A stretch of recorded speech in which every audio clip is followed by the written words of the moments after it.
Assalamualaikum. Today I am going to explain the topic is complex number. What is the definition of complex number? A combination of real and imaginary number in the form of a plus iota b. हमारे पास जब इस तरह की form होगी a plus iota b की form में, तो हम इसको किस नाम से रिप्रेजेंट करेंगे? कॉम्प्लेक्स नंबर के नाम से रिप्रेजेंट करेंगे। हमारे पास a एंड b हमारे पास क्या है? कोई भी रियल नंबर है, और आयोटा हमारे पास क्या होता है? कोई भी इमेजिनरी नंबर होता है। हम इमेजिनरी नंबर को कहते हैं अंडर रूट -1। और समटाइम्स हमारे पास ए एंड बी ज़ीरो भी हो सकते हैं, इट्स पॉसिबिलिटी है। अगर हम एग्जांपल देखें, 1 plus iota 2 minus 6 iota minus 5 plus 2 iota, that is called complex number. But 4 को अगर हम देखें तो ये हमारे पास कॉम्प्लेक्स नंबर नहीं है। हम इसको कॉम्प्लेक्स नंबर बना तो सकते हैं ना, 4 plus iota multiply by zero, तो हमारे पास क्या हो जाएगा? Complex number. 4 भी हमारा कॉम्प्लेक्स नंबर में ही इंक्लूड होता है। और अगर हम कॉम्प्लेक्स नंबर को ऑर्डर्ड पेयर्स में डिफाइन करें तो हम कैसे डिफाइन करते हैं? ए comma b plus c comma D. अगर हम एडिशन की प्रॉपर्टी देखें तो हम रेल को रेल में ऐड करेंगे और इमेजनरी पार्ट को इमेजनरी पार्ट में ऐड करेंगे। अब देखिए ए रेल कैसे, हमारे पास जो हमारे पास लेफ्ट साइड है ये रेल पार्ट है, और जो राइट साइड है वो हमारे पास क्या होगा? इमेजनरी पार्ट होगा। ए सी, ए प्लस सी मतलब addition property a plus c comma b plus d. अब अगर हम मल्टीप्लिकेशन की बात करें तो a comma b dot c comma d, dot c comma D.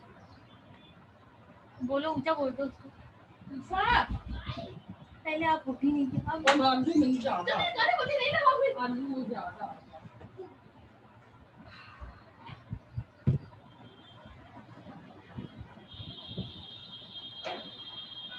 अब अगर हम मल्टीप्लिकेशन की बात करें तो a comma b dot c comma d, मतलब इन दो कॉम्प्लेक्स नंबर्स के हम मल्टीप्लिकेशन कराएंगे तो आपकी स्क्रीन पे मल्टीप्लिकेशन हुई भी है, a plus iota b comma c plus iota d. आप इनकी जब मल्टीप्लिकेशन कराएंगे आप लोग के पास इस तरह की कोई फॉर्म आएगी। तो आप लोगों ने क्या करना है कि रेल को रेल पार्ट में लिख देना है और इमेजनरी पार्ट को इमेजनरी पार्ट में। मीन्स ए सी रेल है माइनस बी डी रेल है, और इमेजनरी पार्ट क्या है? A d and plus c b. तो आपके पास ये इमेजनरी पार्ट है, इन दोनों को आप लोगों ने सेपरेट कर देना है। अब अगर हम इक्वलिटी की बात करें तो ए और सी इफ एंड ओनली कब इक्वल होगा? जब हमारे पास ए बराबर होगा सी के और बी बराबर होगा डी के। अब अगर हम देख लेते हैं इसका, if z is a plus iota b is a complex number, then a is called the real number of z, real part of z, and b is the imaginary part of z. We write, हम इसे लिख सकते हैं, real z and imaginary z denote respective real and imaginary part of z. We note that a plus iota b is equal to c plus iota d if and only if कब बराबर होंगे, कब equality पे आएंगे? जब real part of a and real part of c equality पे होंगे, imaginary part of iota b and imaginary part of iota d is equal to equality पे आएंगे, तब हमारे पास ये कंडीशन फुलफिल होती है।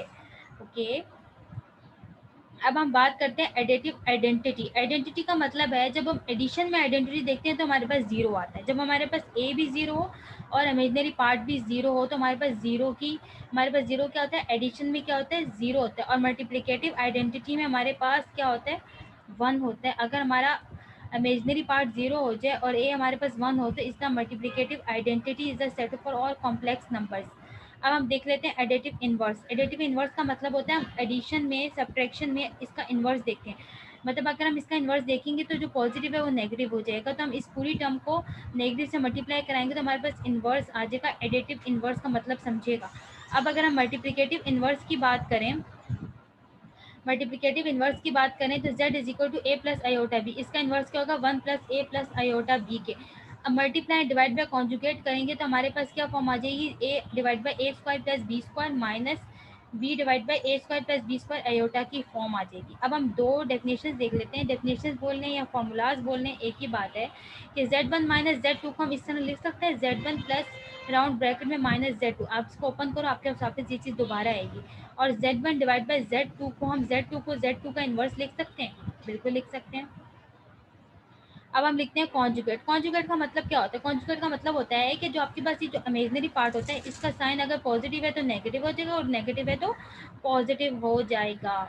The conjugate z is denoted by z के ऊपर बार आ जाता है तो हम उसको कॉम्प्लेक्स नंबर में कॉन्जुगेट के नाम से रिप्रेजेंट करते हैं, जो कि बात मैंने अभी आप लोगों को बताई कि पॉजिटिव है तो नेगेटिव होगा। Numbers form of the form b iota where b is the real number are called pure imaginary numbers.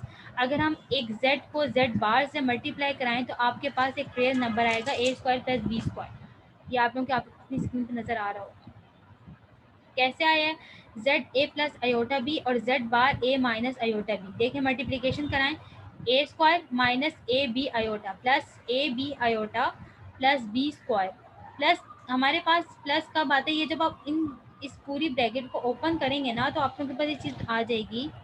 अगर मैं इसको यहाँ लिखना चाहूँ, अगर मैं यहाँ इसको पूरा सॉल्व करती हूँ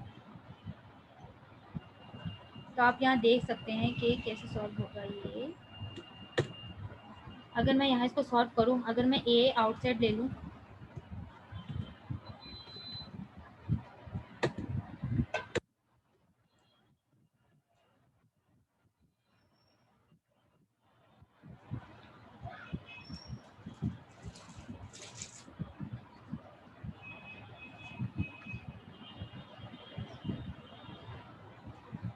ये चीज़ अभी मैंने लास्ट टाइम जब मैंने करवाई थी उस टाइम मैंने ये फॉर्मूला आप लोगों को समझाया भी था कि a square minus a b iota plus a b iota minus, plus minus हो सकता है बट हम अयोटा अयोटा को अयोटा से मल्टीप्लाई कराएंगे तो हमारे पास नेगेटिव वो वन आएगा, तो प्लस आ गया प्लस बी स्क्वायर माइनस जो इमेजनरी पार्ट है वो कैंसिल हो जाएंगी तो हमारे पास लेफ्ट क्या होगा? Only real part.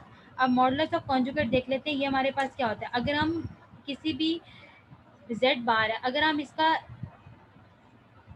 इसका मतलब ये है कि अगर आपके पास है किसी भी z का, अगर आप बार लेते हो, अगर आप इसको मोड अप्लाई करते हो तो इसका रूट अप्लाई होता है a square plus B square. अगर आप इसका स्क्वायर ले लेते हो तो a square plus B square की इक्वालिटी आ जाते हैं। तो आपके पास क्या होता है कि ये चीज़ कैसे आई है कि z को z बार से मल्टीप्लाई कराया है तो आप लोगों के पास a square plus B square की फॉर्म आई थी। तो आप इसको ऐसे लिख सकते हो। अगर आप इसको यहाँ आपका मल्टीप्लाई हो रहा है, यहाँ लेफ्ट साइड पे जाके क्या हो जाएगा? डिवाइड हो जाएगा तो z के इक्वल आ जाएगा। तो आप इस टर्म को, ये जो ई वाली टर्म है हम आपके पास, ये जो टर्म है, इस टर्म को आप z डबल बार लिख सकते हो। z double bar is equal to z का मतलब है कि डबल कॉन्जुगेट। सिंगल कॉन्जुगेट होता है तो सिंगल बार होता है और डबल कॉन्जुगेट, डबल बार का मतलब है डबल कॉन्जुगेट।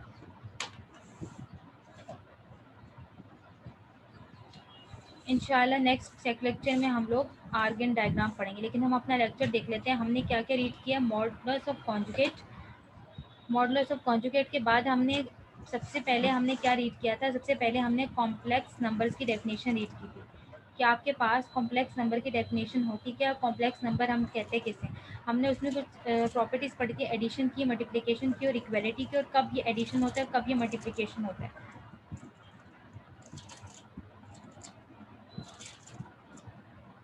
एडिटिव आइडेंटिटी क्या होता है, मल्टीप्लिकेटिव आइडेंटिटी क्या होता है,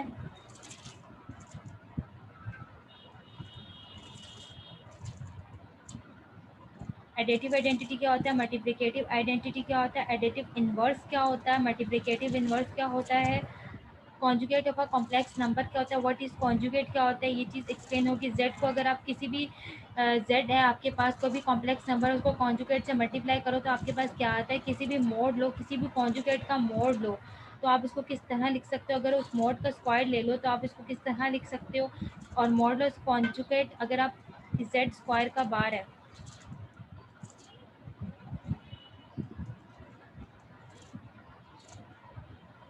मीन्स आपने कॉन्जुगेट का मॉड लिया तो इसके इक्वल आया, आप इसका स्क्वायर ले लोगे तो आपके ए स्क्वायर प्लस बी स्क्वायर की इक्वालिटी आ जाएगा। तो इसका मतलब है जेड कॉम्प्लेक्स नंबर को किसी भी कॉन्जुगेट से मल्टीप्लाई कराओ तो आपके पास ये फॉर्म आती है, ये फॉर्म आती है जेड का अगर कॉन्जुगेट का मॉड और उसका स्क्वायर ले लो तो ए स्क्वायर प्लस बी स्क्वायर की इक्वालिटी आती है। ठीक, तो ये आपके पास आई है फ्रॉम 1 एंड 2। इक्वेशन कहाँ से जनरेट हुई है? फ्रॉम 1 एंड 2 से। 1 इक्वेशन और 2 से आप लोगों ने ये इक्वेशन जनरेट की है, ये वाली इक्वेशन।